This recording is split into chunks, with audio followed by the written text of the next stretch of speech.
Uno de los siguientes no es causa de hipertiroidismo por hiperfunción glandular del tiroides. Todas estas alternativas son causas de hipertiroidismo. El tumor trofoblástico es un tumor caracterizado por el aumento de la producción de gonadotrofina coriónica humana. Y esta gonadotrofina coriónica humana bioquímicamente es muy parecida a la TSH. Entonces, al estar en niveles aumentados, va a estimular al tejido tiroideo para que éste tenga una hiperfunción y por lo tanto produzca hipertiroidismo. El tumor productor de TSH igualmente, al haber mayor cantidad de TSH, estimula al tejido tiroideo para que éste se produzca una hiperfunción y por lo tanto un hipertiroidismo. En la tiroiditis crónica se va a observar un estado de hipofunción tiroidea. La tiroiditis crónica es causada generalmente por la tiroiditis de Hashimoto, que produce hipotiroidismo. La enfermedad de Graves es la principal causa de hipertiroidismo con hiperfunción. Y el adenoma tóxico se caracteriza también porque hay un hipertiroidismo con un nódulo hiperfuncionante. Entonces, dentro de todas estas, solamente la respuesta C es la falsa. No es causa de hipertiroidismo.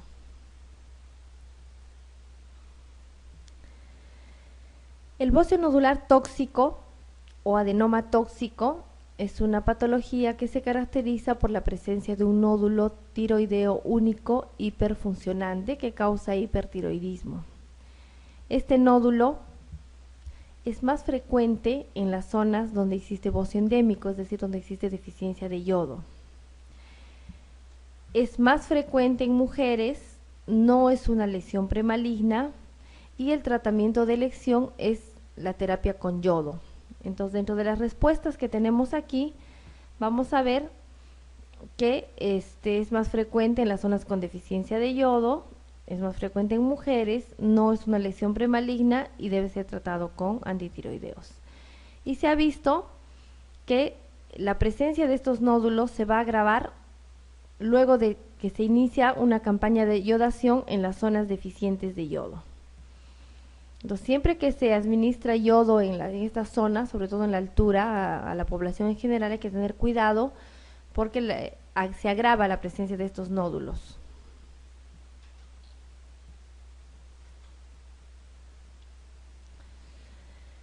La enfermedad de Addison es la insuficiencia suprarrenal primaria crónica, que se caracteriza porque existe una deficiencia en la producción del cortisol y de los mineralocorticoides y un aumento en la ACTH, ¿no? Que da todo el cuadro de una insuficiencia suprarrenal. La principal causa de la enfermedad de Addison es la causa autoinmune y puede estar asociado a la presencia de algunas otras enfermedades autoinmunes. A ver, vamos a ver aquí cuál es la respuesta correcta. La enfermedad de Addison de etiología autoinmune se asocia sistemáticamente a la anemia perniciosa. Sí se asocia a anemia perniciosa, pero no sistemáticamente. No todos los pacientes con Addison van a tener anemia perniciosa. La tuberculosis es la segunda causa de enfermedad de Addison y produce en sus etapas tardías agrandamiento de las glándulas adrenales. Inicialmente, cuando la tuberculosis afecta a las glándulas suprarrenales, se va a presentar una adrenalitis, es decir, una inflamación del tejido suprarrenal. Pero en el tiempo esto va a generar una disminución en la función y en las células del tejido suprarrenal, por lo tanto va a producir una disminución del tamaño de las suprarrenales en las etapas tardías. El agrandamiento se da en las etapas iniciales, tampoco es la respuesta. La hemorragia adrenal bilateral es una causa excepcional de enfermedad de Addison. Esta es la respuesta.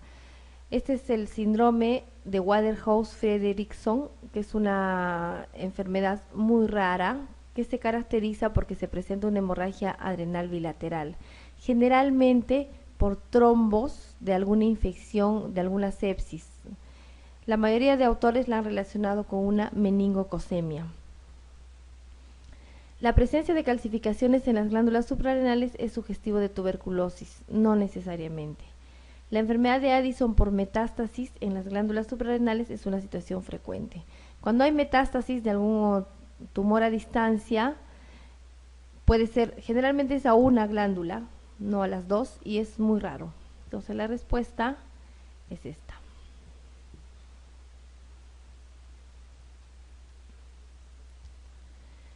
Mujer de 40 años con morfotipo Cushing, que presenta los siguientes datos hormonales.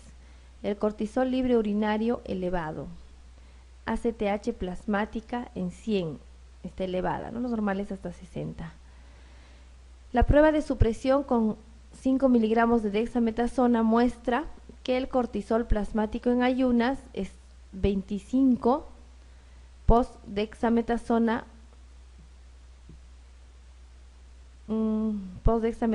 8 microgramos por decilitro. El cateterismo de senos petrosos muestra un cociente ACTH seno petroso con ACTH de la sangre periférica igual a 3.5.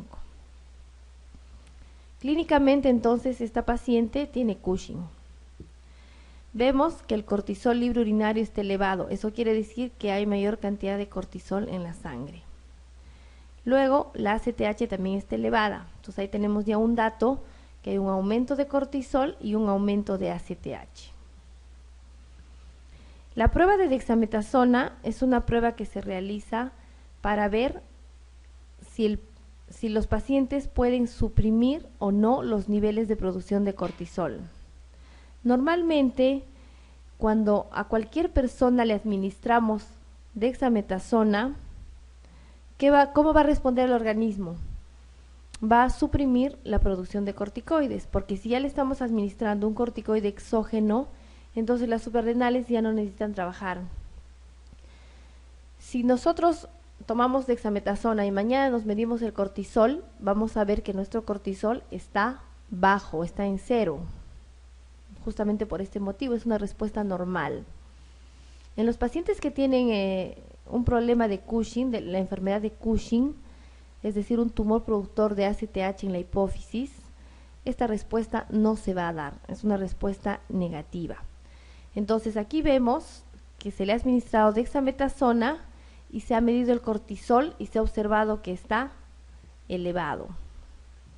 Y la otra prueba que se realiza también para hacer el diagnóstico de esta enfermedad es el cateterismo de los senos petrosos. Entonces, si tenemos la paciente hasta este punto, vamos a ver que existe un aumento del cortisol, es decir, que las suprarrenales está produciendo más cortisol de lo normal. Existe un aumento de la ACTH. Si la ACTH está elevada, quiere decir que hay una producción excesiva de ACTH. Y la pregunta es, ¿dónde se produce la ACTH? En la hipófisis. Entonces, si la hipófisis está produciendo más ACTH, estamos hablando de un síndrome de Cushing dependiente de la hipófisis. Pero hay un punto que hay que tener en cuenta. La ACTH no solamente se produce en la hipófisis, también existe ACTH ectópica en algunos tumores. Por ejemplo, los tumores del cáncer bronquial de células en avena también produce ACTH. Entonces, cuando tenemos cortisol alto y ACTH alta, debo diferenciar. ¿Esta ACTH alta será de la hipófisis o será de un tumor extrahipofisario? Entonces, para hacer esa diferencia, porque ya estoy claramente que es un Cushing dependiente de ACTH, entonces tengo que diferenciar de dónde viene esta ACTH. Para eso hay una prueba especial que es la prueba de los senos petrosos. Los senos petrosos es la zona donde drenan las venas hipofisarias. Entonces, las venas hipofisarias van a drenar ahí todo su contenido. Si la hipófisis produce mayor cantidad de ACTH, quiere decir que la concentración de ACTH en estos senos está elevada. Entonces, este cateterismo que hacemos, se introduce un catéter hasta los senos petrosos, igual que un cateterismo cardíaco, y se toma una muestra de esa zona. Al mismo tiempo que tomamos la muestra con el cateterismo, vamos a tomar una muestra de la sangre periférica, ¿no? Puede ser de la arteria radial generalmente o de la arteria humeral, y hacemos un cociente. Entonces, si vemos que la concentración de ACTH en el seno petroso en relación a la concentración del ACTH en sangre periférica es mayor, es el doble, quiere decir que hay mayor cantidad de ACTH a nivel de senos petrosos. Por lo tanto, concluyo que esta ACTH se está produciendo en la hipófisis. Entonces aquí vemos que la concentración, el cociente del ACTH de seno petroso en relación a la sangre periférica es 3.5, está mucho más alto. Quiere decir que si el ACTH en el seno petroso está en 1000, en la sangre periférica estará pues en 300 más o menos, ¿no? Entonces ya eso me da el diagnóstico que el ACTH se está produciendo en la hipófisis. Entonces, ¿cuál sería mi diagnóstico? ¿Síndrome de Cushing por ACTH ectópico? No. ¿Síndrome de Cushing por CRH ectópico? Tampoco. Microadenoma hipofisario productor de ACTH. A pesar de que no me han dicho, no me han hecho ninguna resonancia, no me han mencionado un microadenoma, pero la respuesta es esta, porque la producción de ACTH se está dando en la hipófisis. Adenoma suprarrenal hiperfuncionante. En los adenomas suprarrenales hiperfuncionantes, el cortisol está elevado, pero el ACTH está disminuida. Y el síndrome de Nelson solamente se va a dar en aquellos pacientes que han sido sometidos previamente a una adrenalectomía, y aquí no me está mencionando eso. Entonces la respuesta es microadenoma hipofisario productor de ACTH.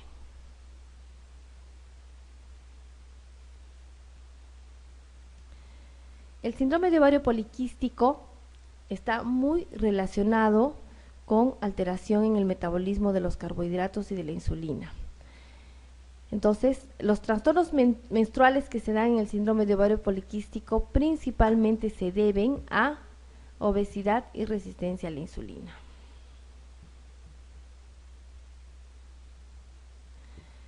¿Cuál de las siguientes alteraciones no se dan en el síndrome de von Hippel-Lindau?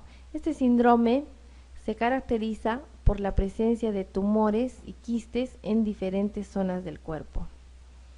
Entonces pueden haber a nivel del sistema nervioso, a nivel hepático, renal, puede producir carcinoma renal.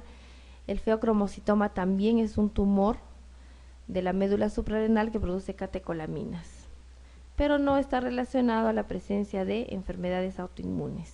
Entonces la respuesta es esta, hipotiroidismo autoinmune.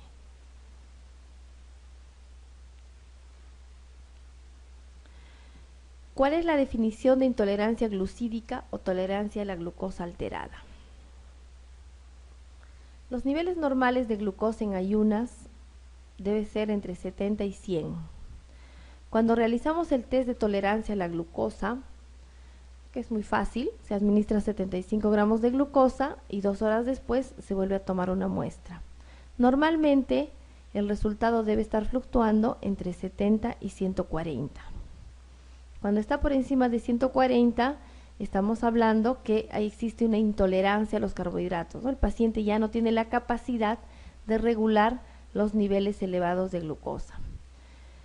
Entonces, para definir intolerancia a la glucosa, hacemos el test y vamos a encontrar que la glicemia tras la sobrecarga oral de glucosa debe estar entre 140 y 199.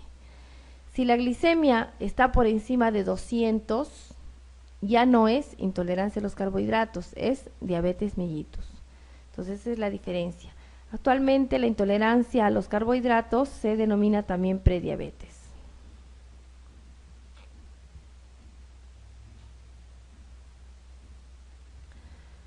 Con respecto a la neuropatía diabética, una de estas afirmaciones es falsa.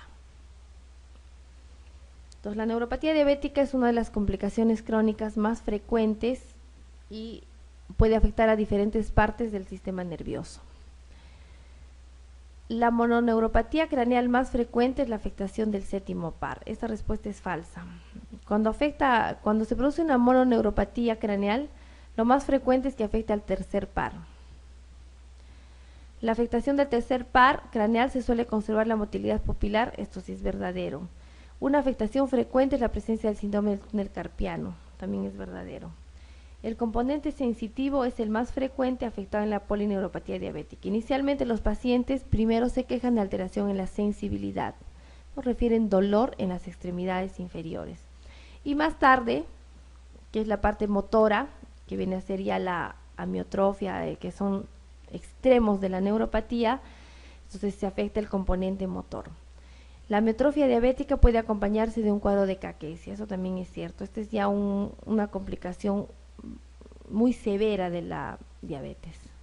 Entonces la respuesta es la A.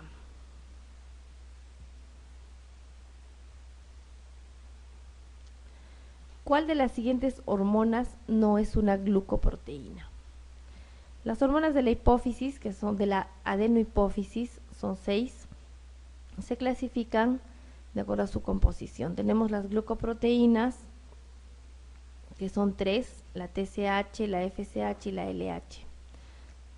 Luego tenemos a la derivada de la POM, de la propiomelanocortina, que es la CTH, y las somatomamotropinas, que son la hormona de crecimiento y la prolactina. Entonces no es una glucoproteína la B, la hormona de crecimiento.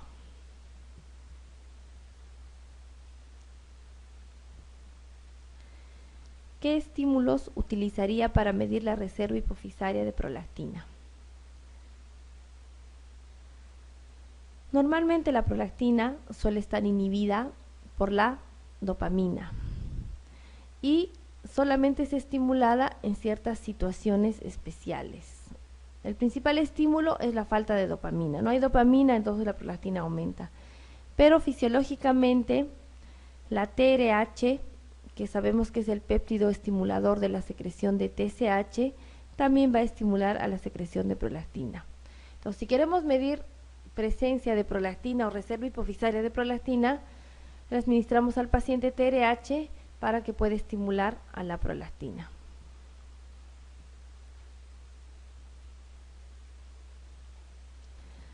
Las siguientes sustancias estimulan la secreción de hormona antidiurética excepto una. El etanol es una sustancia que inhibe la secreción de hormona antidiurética. Por eso que cuando se consume grandes cantidades de etanol, los niveles de diuresis aumentan. El panhipopituitarismo puede estar acompañado de todo lo siguiente. El panhipopituitarismo es la disfunción o hipofunción completa de todas las células y hormonas de la hipófisis. Entonces, la amenorrea se da por una deficiencia de la FSH y de la LH. El aumento de la diuresis se da por la deficiencia de la hormona antidiurética. La disminución del vello corporal se da por la deficiencia de FSH, LH, TSH. La disminución de la intolerancia al frío también se da por la disminución de la TSH, ¿no? Por el hipotiroidismo.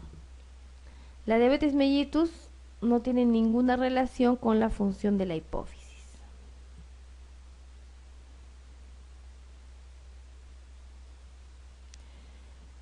En los procesos hipofisarios lentamente destructivos, ¿qué fallo hormonal suele ocurrir en primer lugar? Cuando la hipófisis comienza a disminuir su función, lentamente puede deberse, por ejemplo, a la presencia de un tumor que comienza a crecer y lentamente va presionando a la hipófisis. En ese caso, la deficiencia hormonal se da por etapas. Pero si fuera una destrucción rápida, por ejemplo, por una hemorragia masiva, todas las hormonas dejan de funcionar de inmediato. En este caso, cuando es lentamente destructivo, en primer lugar, deja de producirse la hormona de crecimiento y las gonadotrofinas. Después, en segundo lugar, hay una disminución de la producción de prolactina. En tercer lugar, la TSH. Y finalmente, lo último que disminuye la función es la ACTH. En el panhipopituitarismo existe un déficit de secreción de todas excepto una de las siguientes hormonas. Entonces, de todas estas hormonas, una de ellas no depende de la hipófisis, es la aldosterona. La aldosterona depende del eje renina-angiotensina-aldosterona. El cortisol depende de la ACTH. El estradiol y la testosterona dependen de la FSH y la LH. Y la tiroxina depende de la TSH. En un paciente con un adenoma hipofisario no esperaría encontrar. Entonces los adenomas hipofisarios, sobre todo cuando son muy grandes, es decir, los macroadenomas, los que miden más de 10 milímetros, suelen comprimir estructuras vecinas. Entonces, la estructura que está más cerca a la hipófisis es el quiasma óptico y los senos cavernosos. Cuando comprime el quiasma óptico, lo que se presenta con mucha frecuencia es la hemianopsia bitemporal, es decir, el campo visual está disminuido en su zona temporal. También puede afectar los pares craneales que van por los senos cavernosos. Por los senos cavernosos va el tercero, el cuarto, el quinto y el sexto par, no va el séptimo par. Entonces, esta respuesta es falsa.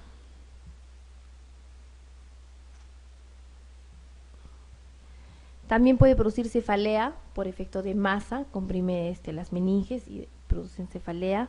Hiperfagia, porque al comprimir las zonas del centro del apetito que está en el hipotálamo, entonces aumenta el apetito. Y también por ser un tumor, puede producir crisis parciales complejas. Entonces, el problema, ¿no? La respuesta es esta, porque no se olviden, no, el séptimo par no está yendo por el seno cavernoso, va por afuera. ¿Cuál de las siguientes manifestaciones es más frecuente en el acromegálico? Los pacientes con acromegalia, la mayoría tienen tumores hipofisarios muy grandes. Entonces, la primera molestia que tienen los pacientes es la cefalea.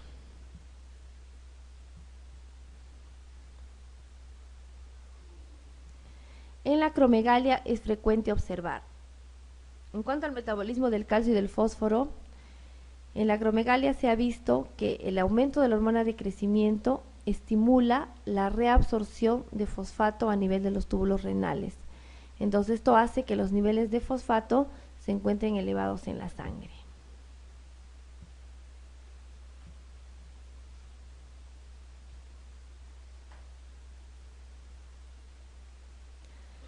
La prueba de mayor valor para la confirmación de la acromegalia es. Entonces, la acromegalia produce mayor cantidad de hormona de crecimiento. La hormona de crecimiento es una hormona contrarreguladora en el metabolismo de los carbohidratos. Entonces, ¿cómo responde en relación a los carbohidratos? Cuando hay hipoglicemia, la hormona de crecimiento aumenta, ¿no? Es un mecanismo compensatorio. Y cuando hay hiperglicemia, la hormona de crecimiento disminuye. Entonces, cuando tenemos un tumor productor de hormona de crecimiento, utilizamos una prueba que es la prueba de sobrecarga oral de glucosa. Si es una persona normal y yo le administro glucosa, la hormona de crecimiento va a responder disminuyendo. Pero si es una persona que tiene un tumor productor de hormona de crecimiento, y como estos tumores son autónomos, no van a disminuir los niveles de hormona de crecimiento a pesar de la hiperglicemia. Entonces, para eso se realiza la prueba de sobrecarga oral de glucosa para ver si el paciente tiene o no tiene aumento de los niveles de hormona de crecimiento, porque cuando hacemos a veces el dosaje basal en ayunas, generalmente los niveles suelen estar bajos, pero cuando hacemos la prueba de sobrecarga oral confirmamos que no existe inhibición. Entonces se realiza, para confirmar la acromegalia, se observa la respuesta de hormona de crecimiento a una sobrecarga oral de glucosa.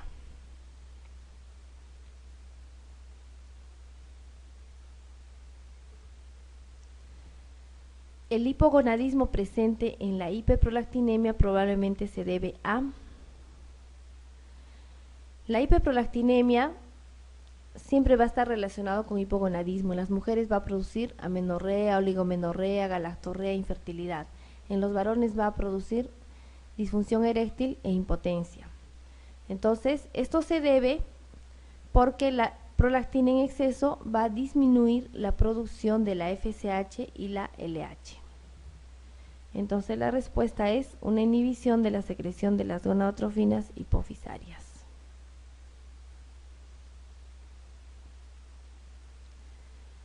En relación con la existencia de galactorrea, se acompaña siempre de amenorrea. Es falso, ¿no? Generalmente la galactorrea puede estar presente y los ciclos menstruales son normales. Es un signo patognomónico de la existencia de prolactinoma. No, porque la galactorrea se puede presentar en muchas situaciones. También hay en prolactinomas, pero en otras situaciones también. Se asocia frecuentemente a hipercalcemia. El metabolismo de calcio no tiene ninguna relación con la galactorrea. Es un hecho fisiológico cuando persiste 2 años después del parto. Esto es falso, porque 2 años después del parto ya no debería haber lactancia, entonces la prolactina, la galactorrea debe estar ausente. Es necesario investigar si existen antecedentes de toma de fenotiacinas. Las fenotiacinas, que son fármacos antipsicóticos, frecuentemente inhiben a la dopamina. Entonces, al inhibir a la dopamina, bloquean los sistemas dopaminérgicos, hace que los niveles de prolactina estén aumentados, y al aumentar la prolactina se produce galactorrea. Entonces siempre hay que hacer primero una buena anamnesis para saber si el paciente toma estos medicamentos. Mujer de 30 años con hipercolesterolemia, que presenta oligomenorrea y galactorrea desde hace 2 años, con prolactina 85 nanogramos por mililitro. La TAC craneal es normal. El paso siguiente de la evaluación sería, entonces aquí vamos a hacer un poco de correlación.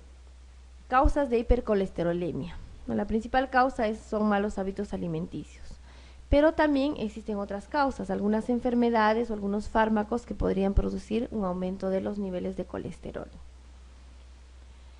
Entre los fármacos que aumentan los niveles de colesterol tenemos, en primer lugar, los glucocorticoides. En segundo lugar, algunos diuréticos. En tercer lugar, a los fármacos que se toman para tratar el VIH. Y las enfermedades que producen hipercolesterolemia tenemos al hipotiroidismo primario, a la pancreatitis, al síndrome de Cushing.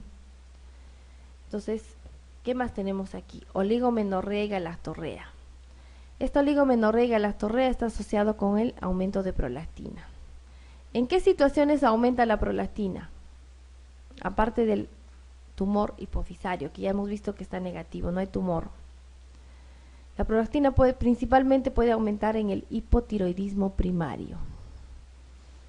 Entonces, la hipercolesterolemia se da en el hipotiroidismo y también la hiperprolactinemia se da en el hipotiroidismo.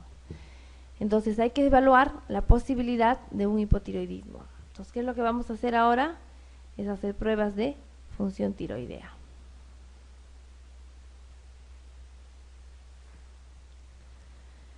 ¿Cuál de los siguientes cuadros clínicos no cursa con hiperprolactinemia? El síndrome de Sheehan se produce por una isquemia aguda posparto, por una hemorragia severa después del parto. Entonces, en esta situación, cuando la mujer tiene mucha hemorragia, va a haber una isquemia en la hipófisis y todas las hormonas de la hipófisis van a estar disminuidas. Entonces, incluida la prolactina. Por lo tanto, en el síndrome de Sheehan no hay hiperprolactinemia.